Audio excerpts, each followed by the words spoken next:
The next defense we want to talk about is mistake, right? And there's really two categories of mistake. We have section 152 of the Second Restatement of Contracts, and we have section 153 of the Second Restatement of Contracts. Of course, this is mutual mistake and unilateral mistake. A mutual mistake is going to be when both parties are mistaken as to a basic assumption on which the contract is formed. A unilateral mistake is when only one party to the contract is mistaken as to a basic assumption on which the contract was formed. But don't worry about it, we're going to get to a lot of examples on both of these. But let's start with mutual mistake first, right? What is a mutual mistake? What do we want to look for on a fact pattern? Well, the main issue spotting, right? When there's a mistake fact pattern, it usually presents itself in one of two ways, right? Either the seller is selling something, right? And then after the sale, the seller realizes that the item he sold has far more value than whatever he thought it had,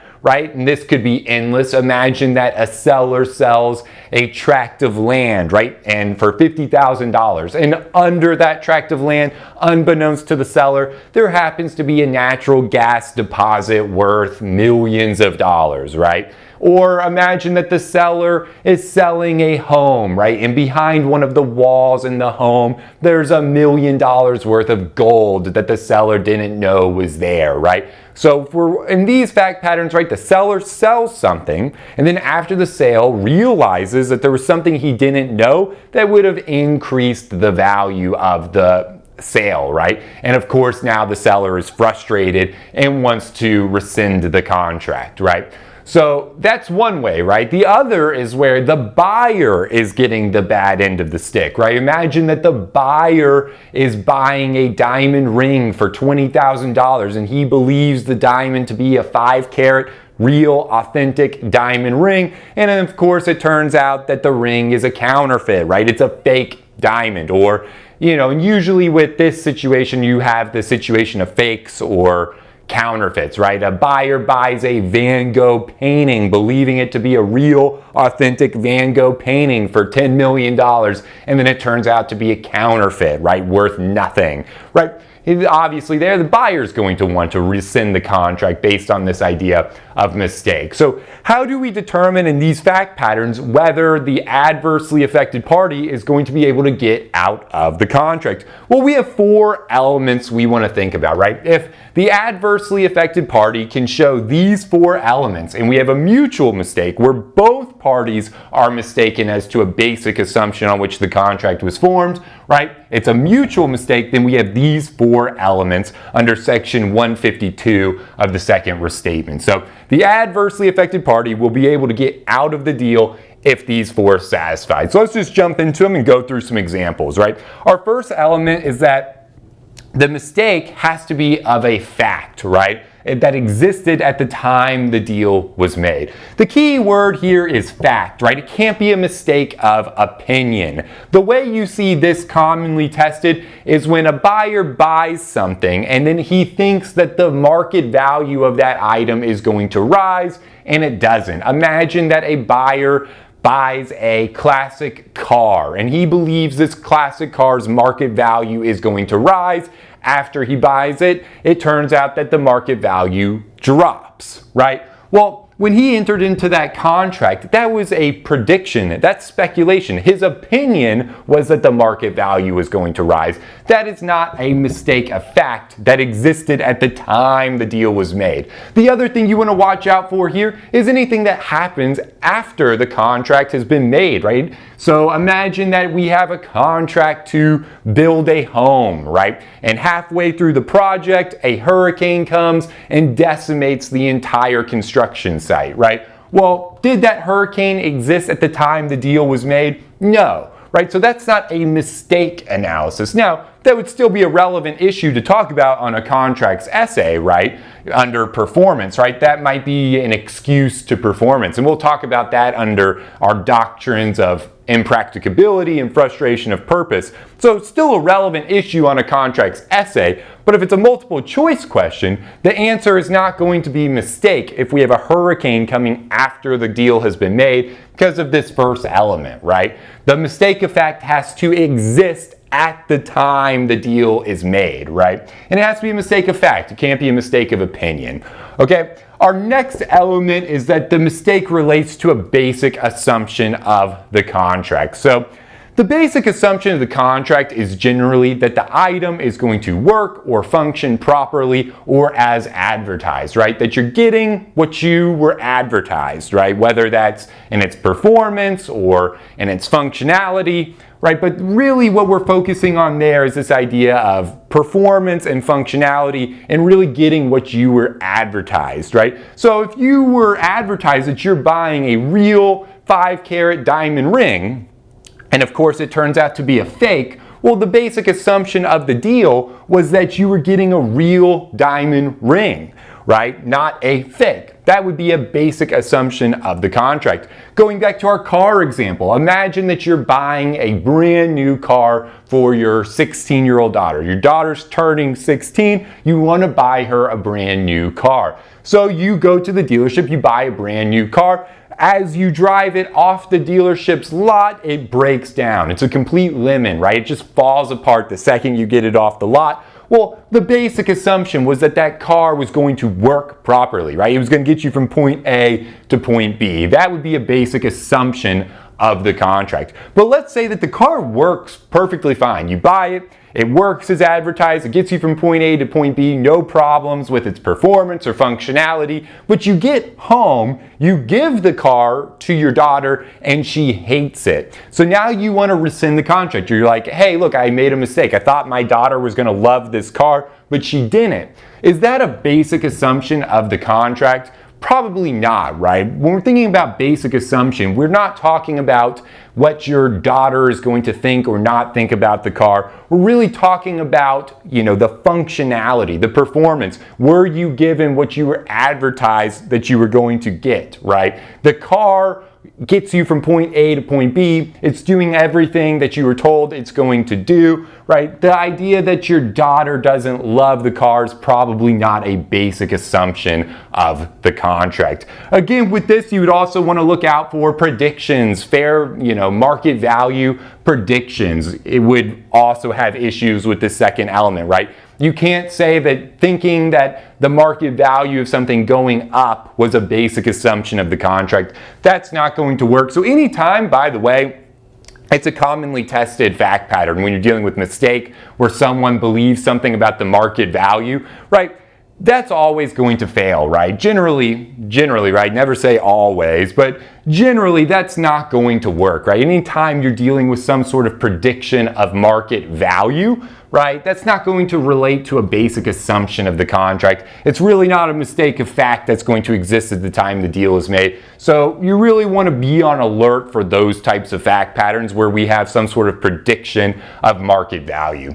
All right, so the third mistake is whether it has a material impact on the deal. This is usually pretty easy to see, right? If it's the more one-sided it makes the deal or the more it frustrates the purchase of the contract, right, that's going to indicate a material impact. But if it's something really small or doesn't really affect the deal all that much, it won't be material, right? You sell a brand new car to someone, as that person's driving home, they find a $5 bill hidden, stuffed in the cushion in the back seat, right? That's not a material impact on the deal. You sold a car for $30,000. The seller can't say, hey, look, I didn't know there was this $5 bill in the back. That was a mistake. I want to get out of this contract. That's not going to be a material impact. A $30,000 car, finding a $5 bill in the back, not going to satisfy this third element. But usually, right, on a contract's fact pattern, if you're going through a mistake analysis, these first three elements are relatively easy to see, right? The fourth element is where we're going to start to run into maybe where it gets a little bit tricky and where a lot of times it's going to fail, right? And this is all about who bears the risk of mistake, right? If the adversely affected party assumed the risk of mistake, they're not going to be able to get out of the deal, right? And how do we determine what this assumption of risk is? Well, the second restatement tells us exactly what it is, but the main two ideas are going to be right here, right?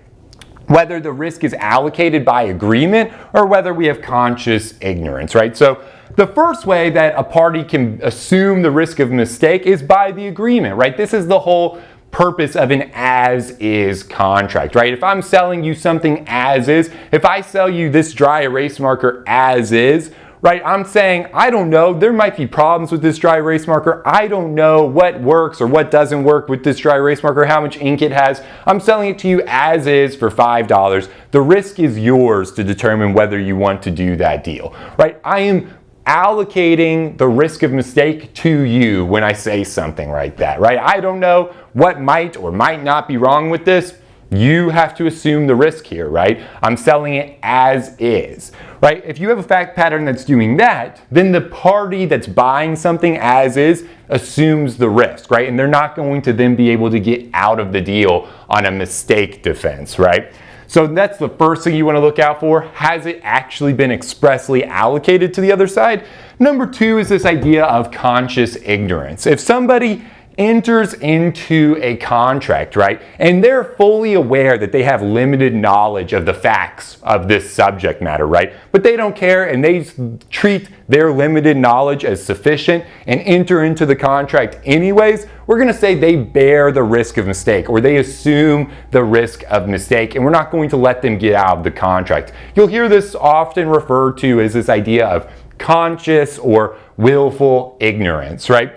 And probably the most classic example of this comes from City of Everett v. Estate of Sumstat. Thank you so much for watching this video preview of our Legal Education Accelerator Program, or LEAP for short. If you would like to see the conclusion of this video and gain full access to our entire 1L and 2L video library, integrated outlines, streamable audio versions, additional practice exams with explanations, and much more, we invite you to head over to our website and join the thousands of law students who have already enrolled. To get started with your no-risk free trial today, simply click the link in the description box below or visit www.studicata.com/leap.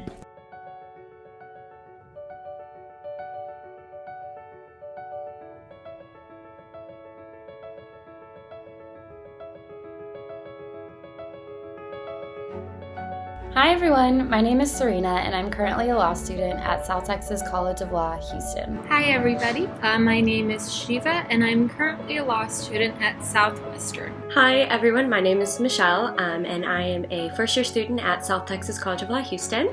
I used the Studicata study video series last semester to help me prepare mostly for contracts, and I actually made an A+ in contracts last semester, which I greatly dedicate to the Studicata videos. By using Studicata to help me prepare for my final exam, I was able to score the highest grade out of my class on the final and even have my essay distributed as the model answer.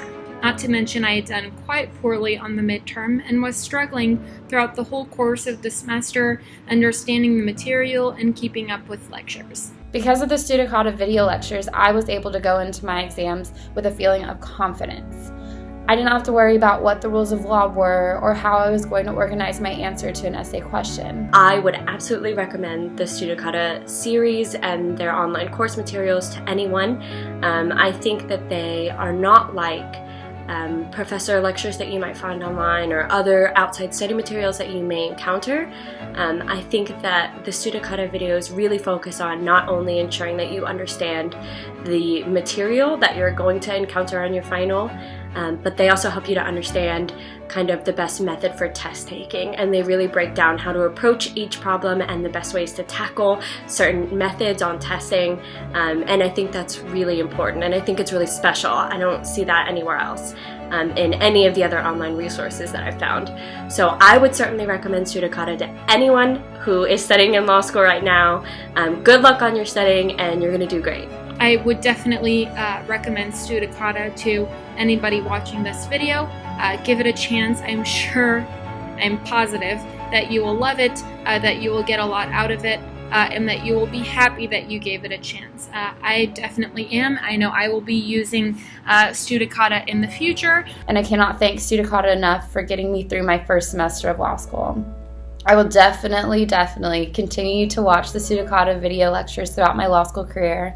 and I highly recommend that any future or current law student do the same.